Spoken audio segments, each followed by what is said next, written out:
Us.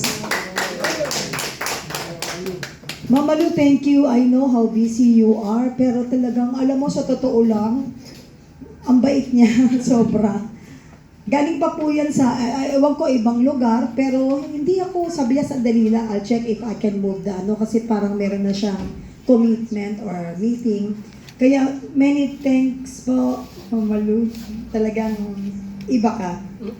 At, yun nga, mabalik tayo, naging Thursday siya, dahil sabi nila may session daw, so past tayo ng Wednesday. Pero binalik natin ng original na Wednesday because bakit mag-a-adjust tayo para sa mga senators? Bakit mag-a-adjust tayo para sa mga congressman? Bakit hindi natin panindigan yung tama at original na nakasanayan ng mamamayang Pilipino ang araw ng Wednesday?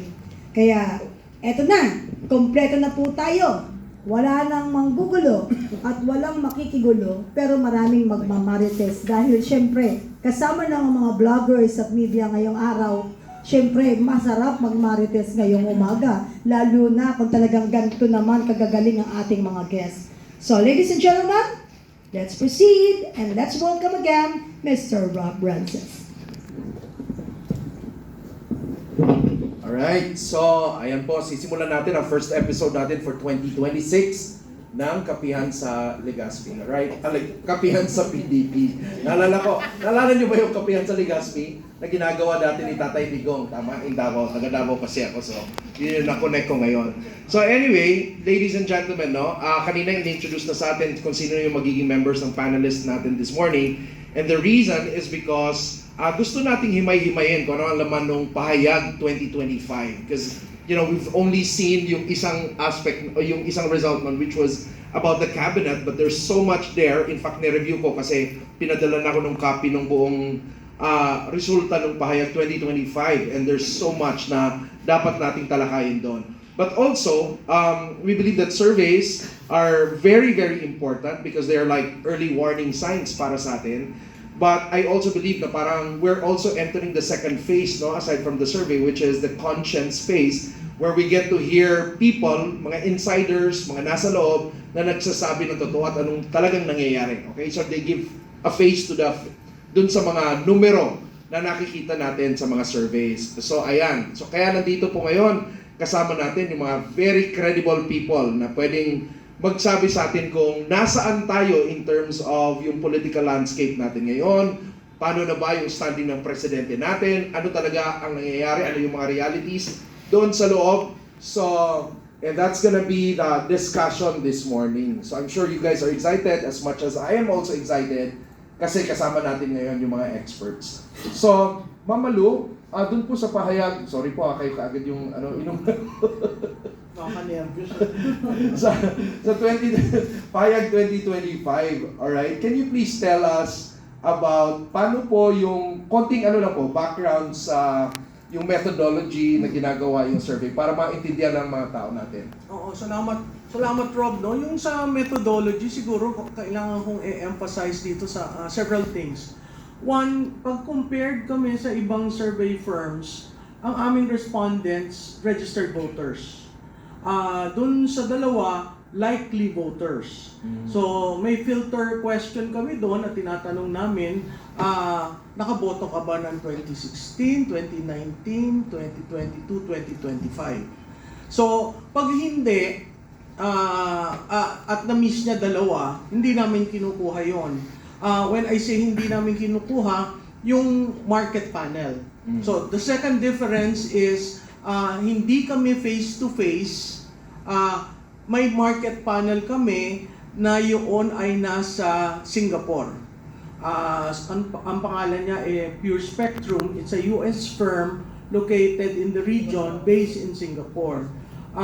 Pure Spectrum maintains at any given time 200,000 registered voters.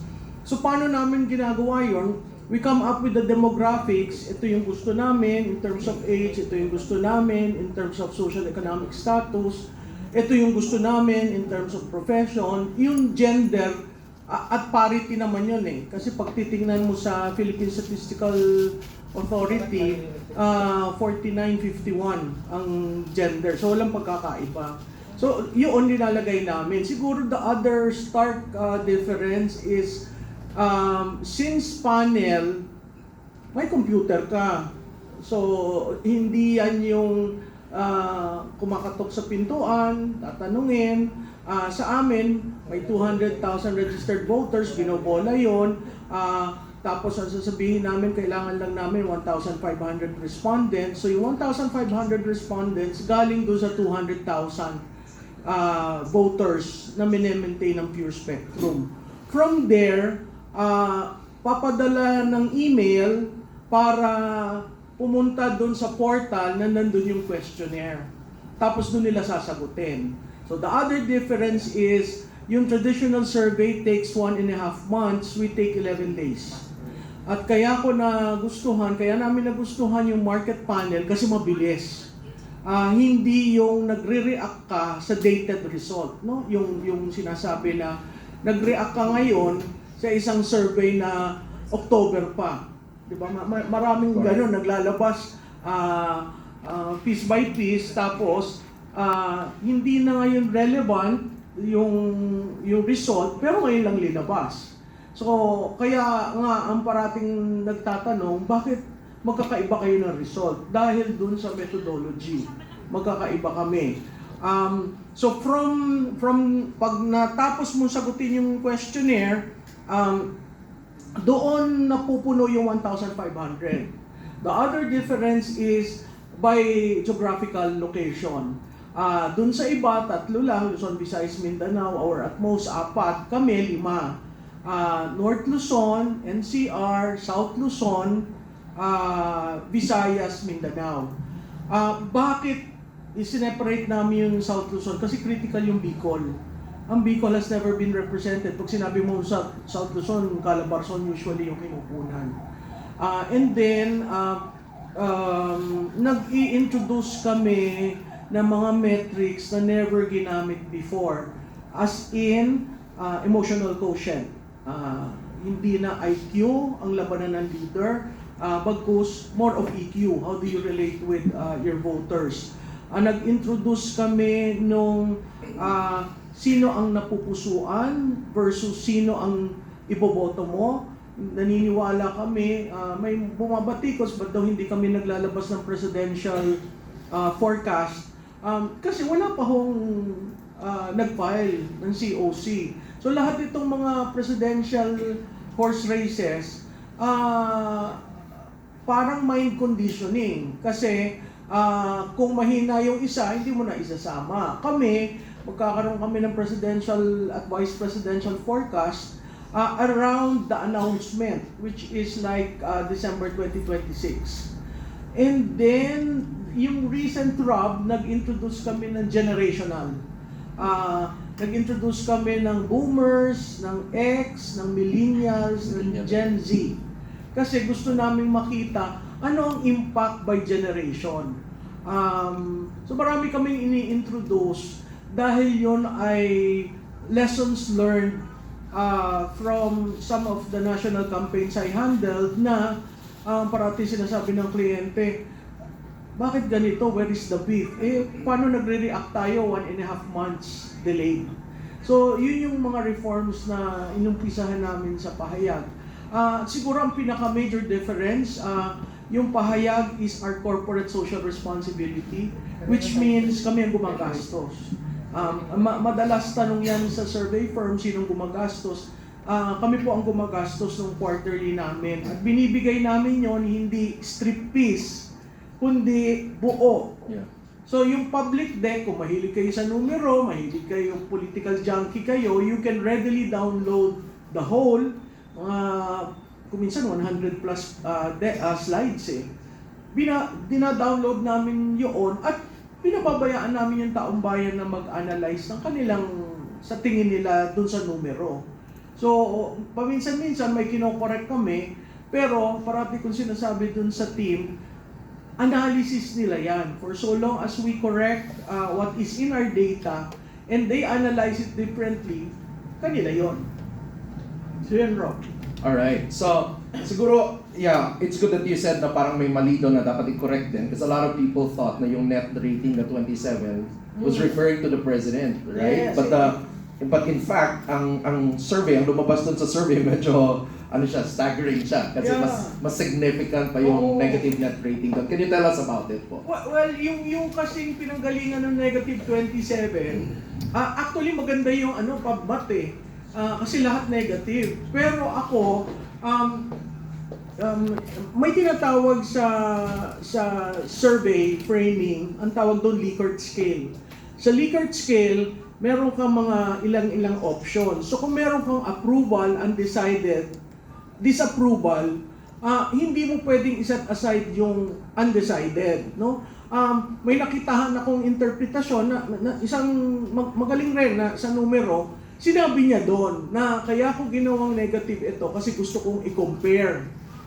Pero it doesn't mean sineset aside ko yung undecided. Doon sa sinabi ni Rob, yun yung rating ng cabinet. So meron kaming anong approval, trust ng presidente, vice presidente, yung 5 na president, vice president, senate president, speaker, chief justice. Vis-a-vis, ano ang approval ng kabinete. Yung nung negative 27, galing yon sa ang disapproval ay 51%. Sa akin, mas telling yung 51%. Kasi ibig sabihin, majority disapprove sa trabaho ng kabinete. And that is being polled again by the trust. So yung aming quarter 4 na survey is all about the historical erosion of the trust of the president. So, and we term it as a crisis of trust. Yung pagtitiwala. Kasi sa politika ho, pag walang tiwala, mahirap mong i-convert sa approval o pagboto doon sa tao. So, ang pinaka-importante is really trust. Alright, so to be specific po, yung approval from the Pahayag 2025, ang disapproval ng presidente ay nasa 55%. And yung trust niya na low or no trust is nasa 62%. So that's very significant. So question ko lang po, is ano po ang implications nito dun sa leadership ng presidente natin? Especially in a situation na kung nasaan tayo ngayon. Well, alam mo Rob, napakahirap kung ganun yung numero mo.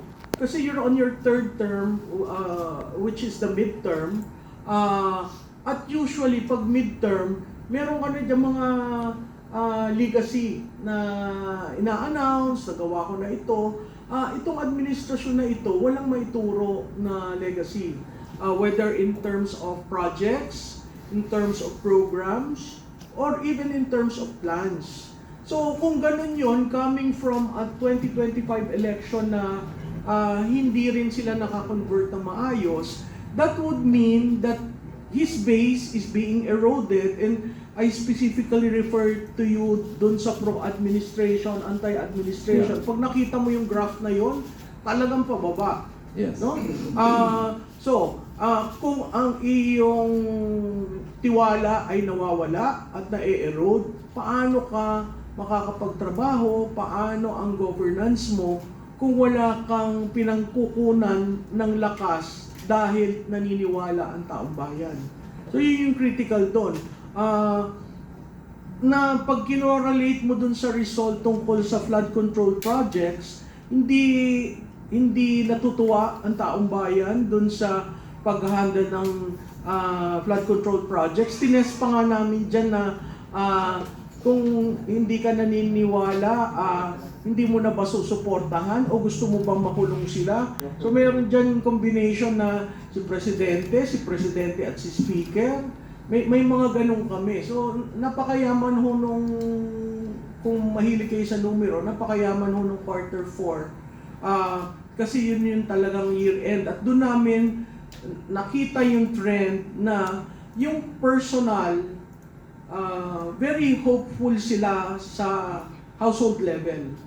Pero in terms of country, usually ho ang Pilipino, very positive yan, lalo na sa simula ng, yung pag tinanong mo siya na ng last quarter, sasabihin, sana magkakaroon ng maayos na Pilipinas sa susunod na taon, maayos ang ekonomiya, walang problema.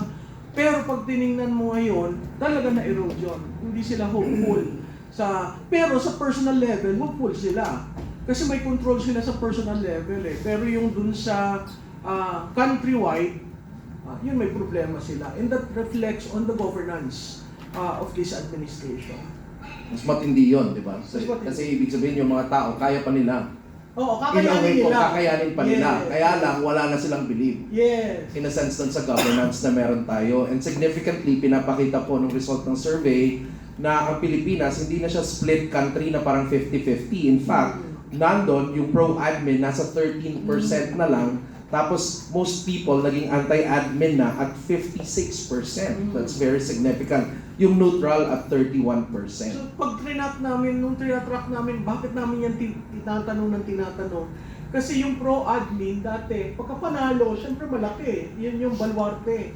Pero makikita mo, on a year-to-year basis, nawawala, lumilipat ng undecided, o yung iba, tumatanong ka agad sa opposition. Yun nga lang, ang problema kasi hindi klarado sino ba opposition. Oo. So, anyway, sige po, maraming salamat. Babalikan po namin kayo. So, as I've said earlier, no, yung mga